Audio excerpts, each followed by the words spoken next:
Siya lang ang presidente, pero hindi siya ang tunay na presidente. Ang executive secretary ang nagpapalakad ng gobyerno. Ngayon, gumawa siya ng revolutionary constitution. Yun ang tunay na diktadorya. Tanungin niya sila Justice Carpio kung ano talaga yun. Yun ang nagbigay ng power of dictatorship kay Cory. Pwede niya pagbili yung building sa California, San Francisco, California, ipagbili yung security bank na walang pahintulot, kung ano-ano ang pinagbili nila. Yun ang diktadorya. Pero si Marcos, he was governing the country under a constitution at any given moment of his presidency. How can he be a dictator? Yung sinasabi nila na 70,000 ang inaresto namin. Sino-sino yun? Nasaan ang listahan nila? Sinasabi nila ang mga pangalan. Baka mga jaywalkers yun. Mga violators of curfew. Yung sinasabi nila, tinorture, 34,000. Sino-sino yun? Ang hanggang ngayon, ang naririnig ko lang na nagsabi na tinorture si Eta Rosales at saka si former Congressman Colmenares. Ay sinasabi yung mga listahan nila. At yung mga pinatay na sinasabi na marami rin silang pinatay na nakabaon sa Sierra Madre. Nasaan si Danny Cordero, saan yung linibing? Yung nagtapon ng granada ninyo sa Plaza Miranda. Nasaan? Nasaan yung mga liniquidate ninyo na suspected government agents? Nasaan sila? Saan ninyo linibing sa buong Pilipinas?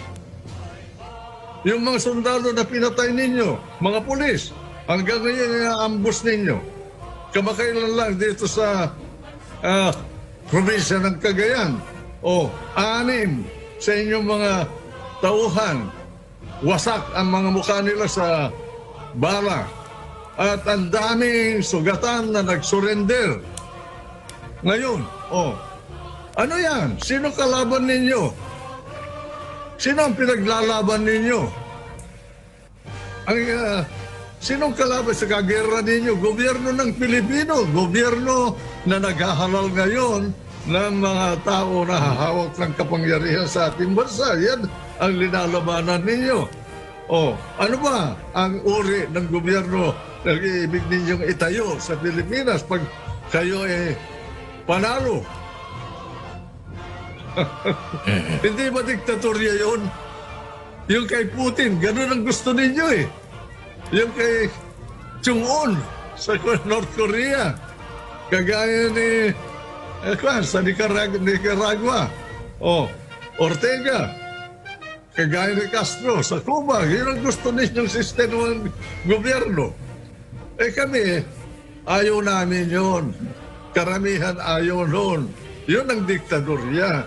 Pero si Marcos, Constitution ang ginamit niya. Ipakita ninyo kung anong poder o kapangyarihan ang ginamit ni Marcos na hindi na nasasaad sa saligang batas ng Pilipinas. Kaya, I beg to disagree with my friend Tito na yung sinasabi niya ay dictatorship. Paano maging dictatorship?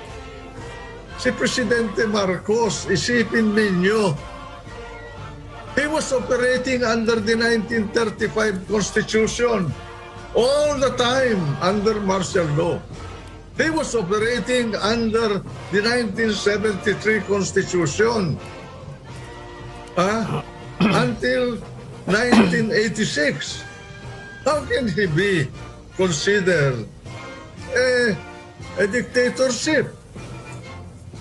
Everything that he did was authorized and mandated by the Filipino people. Ngayon, si Cory, siyang diktador. Gumawa siya ng saligang batas niya na hindi naman inaprubahan ng bansa. Ni kami nakasama niya, nakapasama doon sa pangkat niya nung sa revolution dahil by force of circumstance, hindi kami kinonsultahan eh. Oh, sila lang ni Neftali Gonzales at yung kanyang kabinete ang gumawa ng Revolutionary Constitution. Yun ang tunay na diktatorya.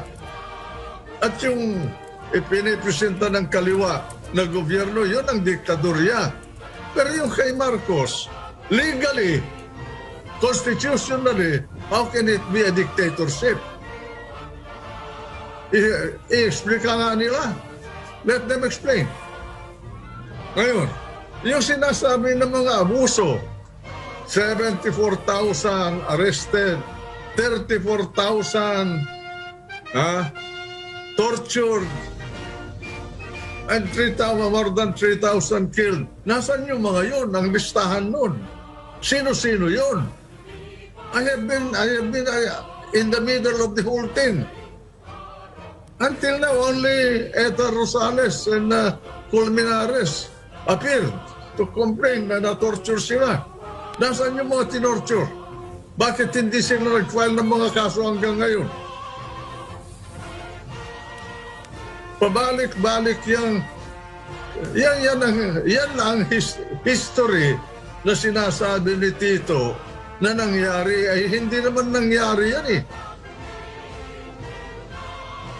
Basahin ninyo yung kay Bobby Tiglao. Yun ang tunay na pangyayari sa ekonomiya natin nung panahon ni Marcos. From 72 to 80 golden years. The highest growth rate, economic growth rate for the country. Umislide from 81 all the way nung panahon ni Cory. Nakalimutan na ninyo yung mga Jobo bills. Ano ba yun? To save the ass of the Cory government.